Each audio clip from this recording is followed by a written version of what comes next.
Salut à toutes et tous, c'est Jaf. Aujourd'hui dans Bibi Blabla, nous allons voir si le rock en cette période de crise va mourir ou pas. Voilà. Donc en attendant le visionnage qui va bien entendu les amis être passionnant et riche en enrichissement, j'allais dire, mais c'est ce qu'on appelle un pléonasme, je vous invite à vous abonner à ma chaîne YouTube et à cliquer sur la petite cloche de notification pour être informé des prochaines vidéos.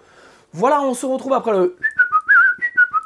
le jingle pour parler de savoir si le rock va mourir ou pas et si le rap, par exemple, va continuer son ascension vers les cieux. A tout de suite.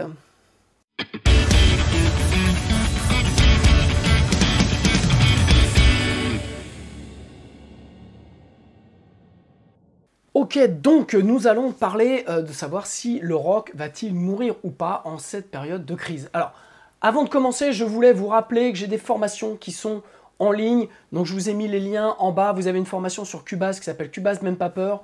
Vous avez une formation sur comment on enregistre son groupe avec seulement 4 micros et un laptop. Donc vraiment, c'est le tout pour pouvoir produire de la musique, que ce soit en local de répète, à la maison ou peu importe. Donc vous avez toutes les bases et je vous montre comment on enregistre un groupe avec une batterie, une basse, une guitare, enfin voilà, avec du matériel assez simple.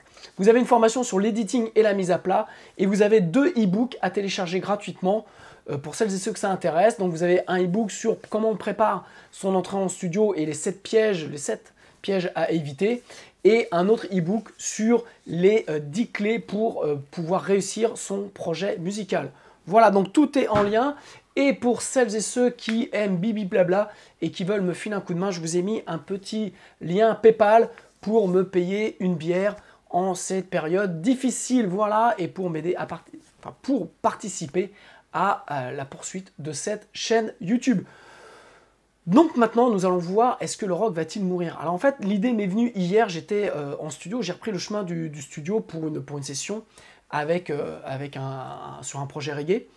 Et puis, je discutais avec un artiste qui est résident au studio, qui s'appelle Chapelier sans tête. Et je vous conseille d'aller écouter ce qu'il fait. C'est de la chanson française à la Bachung, c'est absolument génial. J'adore ce que fait ce mec-là.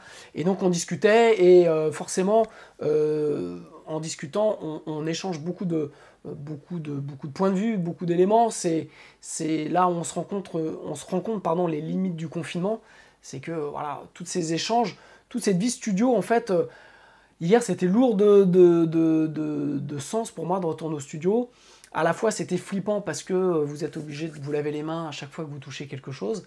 Alors, même si le studio est vide depuis longtemps, mais dès l'instant où vous avez des gens qui rentrent et on commence à travailler, bah, c'était avec masque, c'était avec des gants ou en se lavant les mains tout le temps. Enfin bon, donc c'est vraiment particulier comme ambiance. Mais en même temps, il y avait un côté à retrouver, je dirais, du contact humain, des musiciens, des échanges.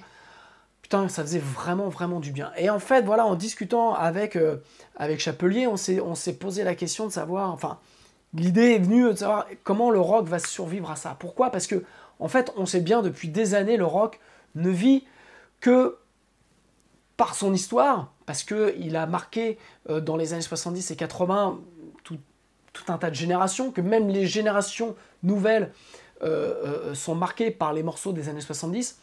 Et en fait, on sait très bien que depuis des années, le rock ne vend plus, que voilà, le hip-hop est passé mais largement devant, que le rock, même pour les mastodons du rock, je pense à U2, à Muse, à plein d'autres, les ventes aujourd'hui, les sorties d'albums ne sont prétexte qu'à tourner. Voilà, l'argent est fait par les tournées, l'argent est fait par les concerts, par les stades, par le merch. Et donc aujourd'hui, on est dans une situation qui, contrairement à ce que un certain petit chef pense que le 11 mai va être terminé, en fait, non, quand vous lisez un petit peu beaucoup de presse et vous vous intéressez à ce que disent certains experts, voilà, on est parti pour 18, peut-être à 24 mois, où on ne sait même pas. En tout cas, ce qui est sûr, c'est que jusqu'au mois de septembre, voire à la fin de l'année, les concerts ne vont pas reprendre, les stades ne vont pas se remplir, et donc on va avoir quelque chose de problématiques. Donc c'est valable dans le sport, mais bon, on va parler musique, et c'est vrai que le rock ne vit que par le stade, ne vit que par les concerts. Donc, qu'est-ce qui va se passer au final? On a tout un pan d'activité qui va s'arrêter, puisque les ventes de musique ne sont plus au rendez-vous, et donc comment vont faire les artistes. Alors, donc le Covid a quelque part signé l'arrêt de mort du rock, puisque les stades ne vont pas réouvrir, puisque les salles de concert ne vont pas réouvrir, et donc qu'est-ce qui va se passer? On est, depuis des années, on a un revival, notamment dans le rock, de tout un tas de vieux mastodons, de vieux artistes qui continuent de tourner. Donc je pense aux Stones. Voilà. Est-ce que les Stones seront encore en vie quand le déconfinement généralisé à l'échelle de la planète va avoir lieu? J'ai vu ce matin que les Stones avaient fait sur Zoom un concert, enfin en tout cas un titre chacun chez eux. Donc ouais, c'est chouette. Mais est-ce qu'on va les revoir sur une scène? Est-ce que qu'en sera-t-il de U2? Voilà, est-ce que U2 pourra retourner dans des stades? Muse, même question. Et là, et je pense aussi à tout un tas de vieux groupes qui sont là depuis les années 70, qui sont en fin de vie et qui profitent depuis quelques années du revival qu'il y a sur le rock, notamment sur les festivals, sur les grosses scènes. Je pense à Deep Purple, je pense à Lynyrd Skynyrd, je pense à même Maiden. C'est-à-dire que Maiden, on sait très bien que Maiden ne vend pas de CD. Ça fait longtemps qu'ils ne vendent plus de CD. Ou alors, certains groupes sur des niches, je pense à Slipknot, qui quand sortent un album en France, bam, ils sont dans les charts, mais une semaine, 2 semaines maximum. Et puis après, c'est rien. Donc, parce que c'est des niches, parce qu'il y a un effet, mais au final, c'est des groupes qui ne vendent pas beaucoup de CD et qui vivent par la tournée, par le merch, mais par le contact avec le public. Et là, ça s'est terminé tout ça. Donc pour en revenir aux vieux groupes, voilà, j'ai cité Lynyrd Skynyrd, Deep Purple, même Sabbath avec Ozzy, les Eagles qui devaient partir en tournée en 2020. Donc voilà, tout ça, qu'est-ce qui va se passer?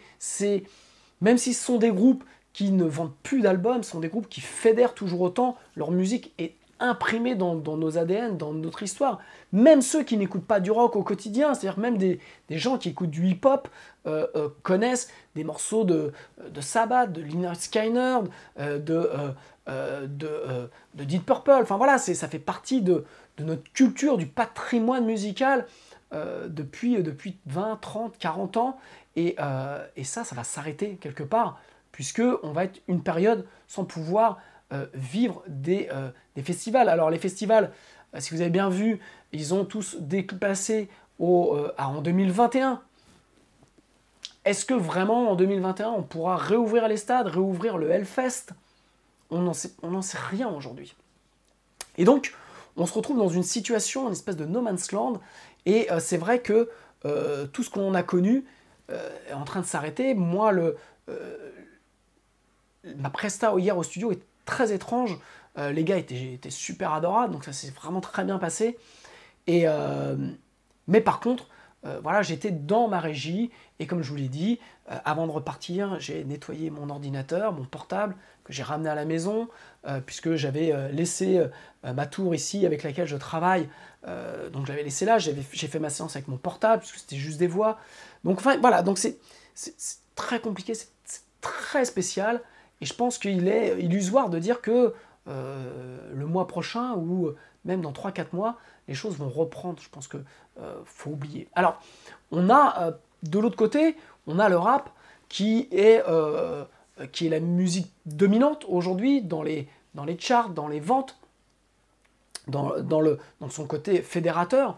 Et puis, le rap, le hip-hop est beaucoup plus facile à produire, puisque en fait il y a très peu de musiciens au final, c'est beaucoup des séquences, c'est beaucoup de séquences, et les beatmakers bossent bien souvent seuls à la maison avec un dos et des samples, et donc il y a moins cette problématique de se retrouver, je dirais, pour pouvoir faire de la musique. Les chanteurs en hip-hop récupèrent des instrus, bossent à la maison. Après, on peut faire des séances en studio comme ça, très confinées, donc c'est ce que j'ai fait hier, c'était faisable. Mais par contre, c'est vrai que c'est des choses qu'ils connaissent moins. Alors, il y a les feats, mais les feats, ils peuvent les faire je dirais, ils ont vraiment l'habitude, ils ont cette culture de pas forcément être ensemble dans la même pièce et de pouvoir communiquer via des MP3 et de travailler comme ça. Donc je pense que ça va être une musique qui va être beaucoup moins impactée, et en plus c'est une musique qui ne vit pas du live. Il y a très peu de live, il y a très peu de festivals de musique hip-hop, il y a quelques artistes hip-hop qui arrivent à rentrer dans des festivals, on va dire plus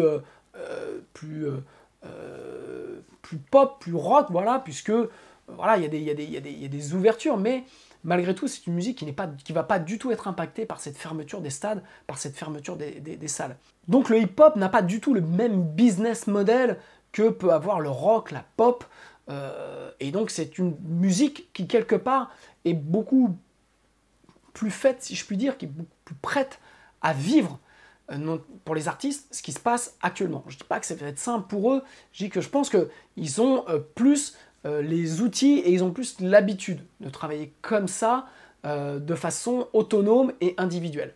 Maintenant, bon, moi je pense que le hip-hop, comme tous les types de musique, est aujourd'hui à son stade maximum, arrivé à son plateau comme on dit, c'est-à-dire que c'est des histoires de cycles, et les cycles se reproduisent, et il n'y a pas une musique qui passe au travers d'un cycle, c'est-à-dire que ça commence dans l'underground, bien souvent par une situation sociale, et ensuite, donc ça se développe, ça met des années et des années à se développer, et puis d'un seul coup, bam, on passe dans le mainstream, ça se développe, ça devient la musique prédominante, je dirais, et puis au bout d'un moment, tout le monde fait ce type de musique, et puis les choses s'érodent, et puis il y a un moment, eh ben voilà, on a une courbe descendante. Donc c'est la suite, c'est le cycle logique de toutes les musiques. Et donc je ne vois pas pourquoi le hip-hop ne serait pas soumis aux mêmes règles, je dirais, que le rock. Voilà, donc ça fait déjà un moment que cette musique est prédominante. Est-ce qu'elle va le rester? Est-ce que la qualité, comme dans le rock, où à un moment donné tout s'est dilué, tout le monde faisait du rock, et il y a eu beaucoup de merde. Le hip-hop, je connais beaucoup moins, mais je pense qu'il y a la même chose de parfois dans ce que j'écoute dans le hip-hop, il y a quand même beaucoup de merde, et il y a aussi, comme partout, il y a des trucs qui sont excellents. Donc, le hip-hop va être soumis à cet même effet de cycle que a connu le rock, que a connu toutes les autres musiques. Mais donc le hip-hop, comme je le dis, est mieux préparé à ça que ne peut l'être le rock par sa logique de construction, par sa manière dont les artistes travaillent déjà depuis des années. Et après, si on remet ça, je dirais, du côté du consommateur, enfin de la personne lambda, on sait très bien que tout le monde s'accorde à dire que l'avant ne reviendra pas. Nos vies vont changer, on va vivre différemment. Personnellement, je pense qu'on va vivre avec des masques pendant quelques temps.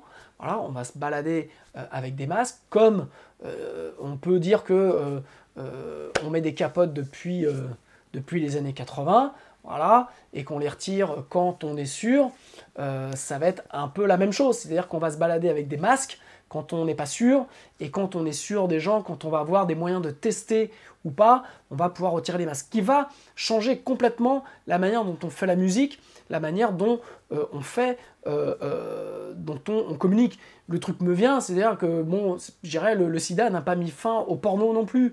Je dirais, le sida, le porno a trouvé, l'industrie du porno a trouvé des moyens de contrôle, et puis le porno a pu continuer. Donc je pense que faut pas non plus dire que voilà, tout va s'arrêter, mais on est dans autre chose, on est quelque chose dans le début, et de toute façon, ce début-là, avant qu'il se passe des nouveautés, il va se passer un certain temps. Alors on voit depuis le début du confinement, au fur et à mesure, se développer des musiques collaboratives. Donc on voit sur Facebook et tout ça, des musiciens, confinés chez eux, qui font de la musique, qui se regroupent. Donc il y a plein de trucs qui sont en train d'arriver.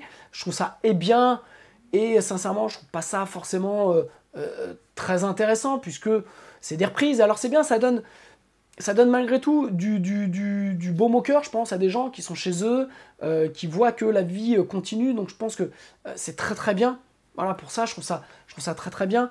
Maintenant, artistiquement, bon, voilà, j'ai plus de de recul. C'est vrai que pour certains musiciens, ça peut mettre la pression en disant ouais, mais moi là je fais plus, je suis pas dessus, qu'est-ce que je dois faire, est-ce que je dois faire absolument des trucs, enfin voilà. Donc c'est nouveau, donc comme c'est nouveau, ça fait un peu une bonne machine à laver là qui est en train de tourner.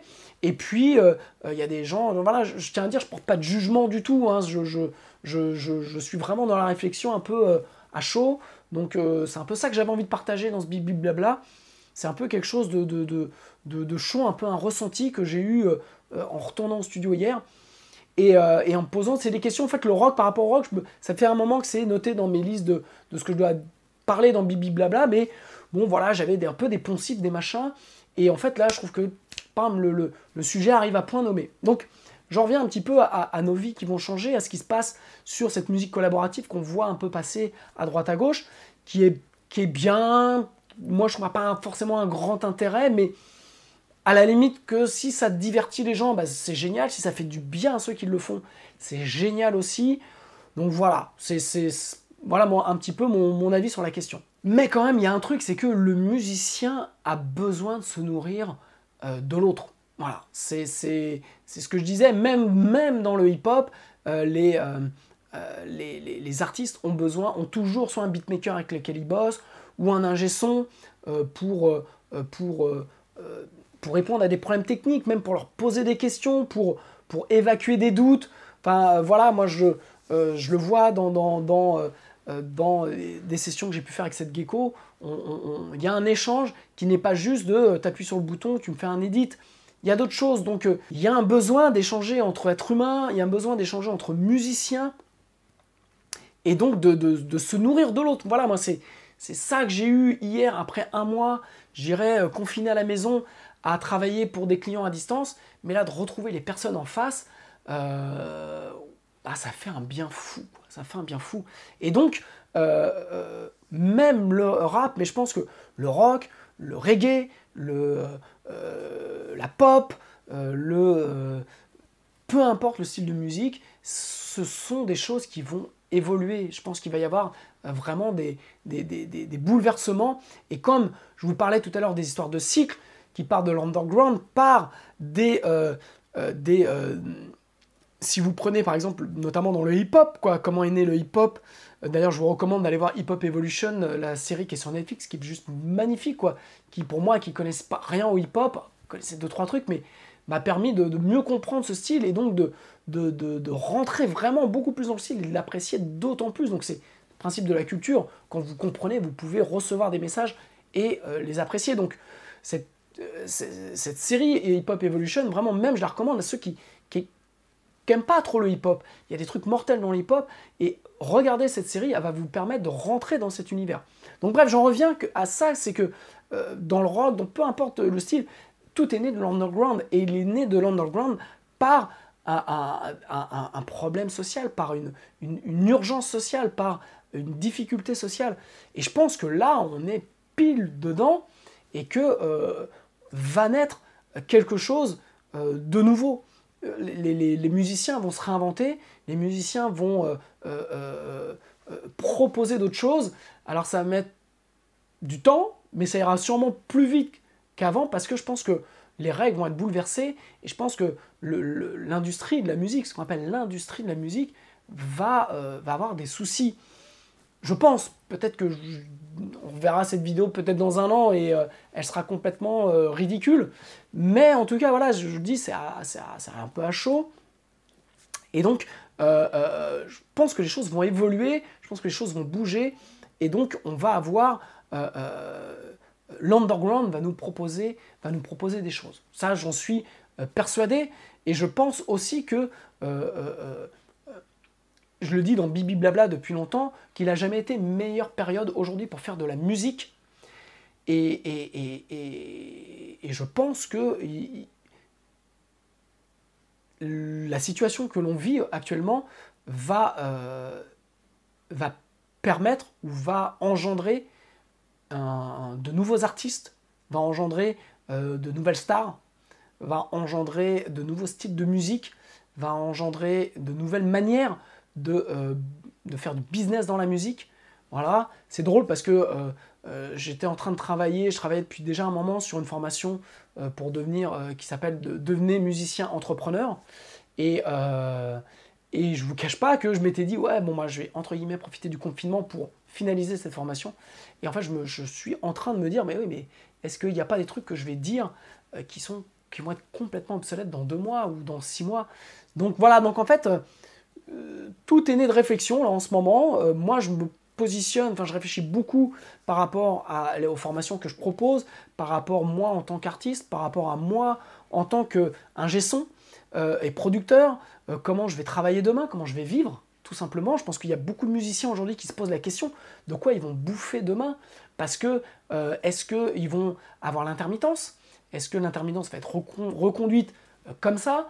Est-ce que quand les festivals vont reprendre, quand les techniciens vont pouvoir reprendre le chemin de la scène? On sait que les studios, c'est difficile depuis des années, donc pour beaucoup de techniciens, c'était la scène, les spectacles vivants, c'est mort, le spectacle, c'est du spectacle mort aujourd'hui. Donc comment ces gens-là, ces confrères, ces amis, bien souvent, vont pouvoir bouffer demain? Je me pose la question, je pense qu'ils se la posent aussi. Nous, le studio, voilà, comment on va le faire durer? Est-ce qu'on va pas être obligé d'arrêter? Qu'est-ce qui va se passer? En fait, on ne sait pas. Et donc, c'est les artistes aussi qui vont être porteurs de ça. Nous, on est, je dirais, des techniciens, on permet à des artistes de faire. Mais, je dirais, l'élan va repartir des artistes. Donc, c'est vrai que mon message qui est de dire formez-vous, apprenez, va prendre encore plus de poids aujourd'hui, puisque la formation, vous allez avoir de plus en plus de mal à l'avoir par l'expérience, puisque l'expérience va se réduire à pas grand-chose, puisque si on ne peut pas sortir pendant 6 mois, 1 an, 18 mois, 2 ans, comment vous allez acquérir votre expérience? Comment vous allez développer votre projet? Vous allez attendre le retour à la normale? Je pense que vous allez être mort. En tout cas, moi, depuis le début de ce confinement, mon cerveau est en ébullition pour proposer des choses, pour réfléchir à ce que ça va être, parce que je pars du principe que ça ne reviendra pas comme avant. Voilà. Peut-être que je me trompe, mais je pars du principe que ça ne reviendra pas comme avant. Et donc, en tant que producteur, en tant qu'artiste, en tant que chef d'entreprise, en tant que papa, en tant que voilà, je me pose des questions de savoir comment je vais continuer, comment ça va être possible. Alors je reste d'un naturel optimiste, et je crois que de toute façon c'est des problèmes. J'irai tant qu'on n'est pas obligé de prendre un fusil pour protéger sa maison ou sa famille. Voilà, on a des choses à faire, mais on va connaître quelque chose de nouveau. Et je pense que, comme je disais, l'underground va renaître quelque chose, puisqu'il va naître des frustrations, il va naître des choses. Et donc les musiciens, quels qu'ils soient, on va avoir des choses à exprimer, et vont pouvoir, tant que Internet est accessible aujourd'hui, vont pouvoir diffuser leur musique et faire quelque chose de leur musique, et donc de devenir entrepreneurs dans leur musique. Et il y a un truc qui va être fantastique, enfin c'est le premier mot qui me vient quand on y pense bien, c'est que ce qui se passe aujourd'hui, c'est un reset complet de tout. C'est-à-dire que, comme je le disais au début, quid des U2, quid des Muse, quid des Rolling Stones, quid de tout ce que vous voulez. C'est-à-dire qu'aujourd'hui, ces artistes-là, qui nous aussi nous faisaient rêver, et quand nous on jouait dans une salle à 50 personnes, on faisait des stades, aujourd'hui on est tous au même niveau, on est tous à la maison. Et ça, c'est un truc qui n'est jamais arrivé. C'est-à-dire que artistiquement, socialement, businessment parlant, on est tous au même niveau, et on a tous les mêmes outils. Quand vous voyez les Rolling Stones, comme j'en parlais au début, qui font un zoom pour faire un titre, ok, donc les Rolling Stones va être encore plus vu que si c'est moi qui le fais, bien entendu. Mais quelque part, ils utilisent les mêmes outils que vous. Ils n'ont plus de stade, ils n'ont plus de salles de concert remplies, ils n'ont plus de stand de merch. Et ça change tout, ça change absolument tout. Donc, aujourd'hui, les U2, les Muse n'ont plus de stade, les No One Is Innocent, les Bukowski ont plus de salles moyennes. En en fait, voilà, tout s'est arrêté. Il n'y a plus de grands, il n'y a plus de petits, il n'y a plus d'artistes moyens, il n'y a plus d'artistes médians. On est artistes, je dirais, notre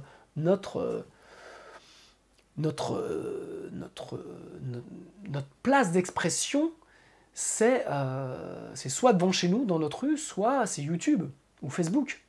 Et donc, ça va être nouveau. Donc voilà, je sais pas ce qui va se passer, mais en tout cas, ce qui est sûr, c'est que aujourd'hui, Mathieu Bellamy a pas plus de moyens d'expression que moi, ou que vous.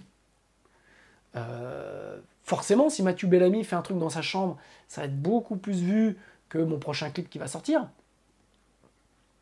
Mais, au final, il a les mêmes moyens que moi. J'ai vu un guitariste qui s'appelle Richie Kotzen, qui est un super guitariste, qui a une belle carrière depuis 20-30 ans maintenant. Et bah, confiné, il a fait quoi? Son clip à la maison. Moi, j'ai commencé à faire mon clip aussi à la maison.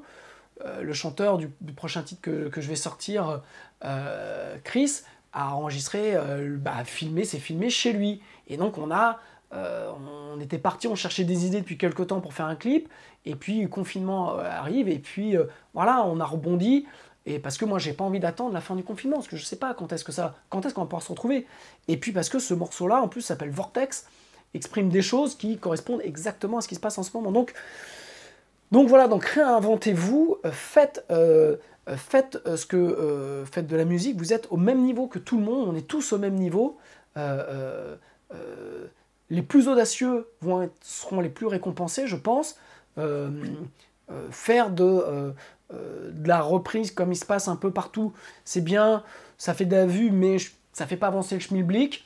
Soyez audacieux, soyez underground, soyez expressif, et puis au pire, il ne se passera rien de plus, mais vous aurez fait quelque chose, et je pense que voilà, c'est ce qui va peut-être se passer dans les semaines, dans les mois à venir.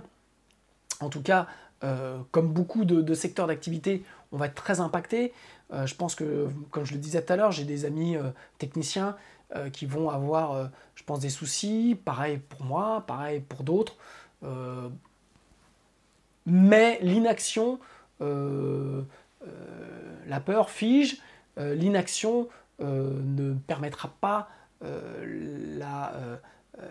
l'arrivée de solutions ou de choses positives dans votre vie. Donc continuez d'être en action, continuez de faire de la musique, continuez de proposer des choses, puisque de toute façon, quoi qu'il va se passer, on ne connaît pas encore le business model qui va arriver, je dirais, prochainement, parce qu'on a changé de business model déjà dans la musique avec ces années 2010, l'arrivée des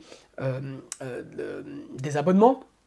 Bon bah là on va avoir autre chose, peut-être ou pas, ou peut-être que les abonnements vont partir en flèche et qu'ils vont trouver des solutions pour mieux rémunérer les artistes, puisque les artistes aujourd'hui, de toute façon, les artistes majeurs ne pourront pas continuer s'ils ne peuvent pas tourner, ils vont être même confrontés, ils vont se retrouver dans un home studio comme moi, comme vous, parce que voilà, à un moment, ils pouvaient se payer des beaux studios parce qu'en fait c'était pris dans en plus des contrats 360 qui géraient et la production et les concerts. Aujourd'hui, il va y avoir un changement radical de tout ça. Donc, vous avez des moyens, vous avez des possibilités. La seule chose qui vous empêche de le faire, c'est de ne pas bouger votre cul, je dirais. Et donc, n'attendez rien, n'attendez pas la fin du confinement, n'attendez pas le jour d'après. C'est aujourd'hui que ça se fait, parce que c'est aujourd'hui que vous, peut-être, allez proposer quelque chose qui va changer complètement la face de la musique, allez remettre le rock ou la pop ou peu importe, ou créer un nouveau style. Et il va se passer des choses. Voilà, j'étais un peu long, j'avais pas prévu. J'avais prévu à la base de faire un bibi blabla en 5 minutes. Puis après, je me suis dit, 5 minutes, je pense que pas, je vais les tenir. Et en effet, voilà, donc j'attends vos commentaires, j'attends vos retours, qu'on discute de tout ça. Je vous rappelle donc mes formations en ligne. Vous avez actuellement une formation gratuite sur Pink Floyd pour celles et ceux qui veulent participer à la création d'un titre à la Pink Floyd. On est déjà plus de 30. Donc venez nous rejoindre, on est en phase de commencer à enregistrer les guitares et tout ça. Il y a des tutos gratuits disponibles uniquement sur ma plateforme de formation en ligne, donc vous avez tous les liens en dessous. Je le rappelle pour celles et ceux qui apprécient mon travail, qui veulent me payer juste une petite bière, eh bien je prends. Donc voilà, je vous remercie, je vous embrasse et je vous dis à bientôt pour un prochain tuto avec je sais pas encore quoi. Faites de la zik, je vous embrasse, ciao.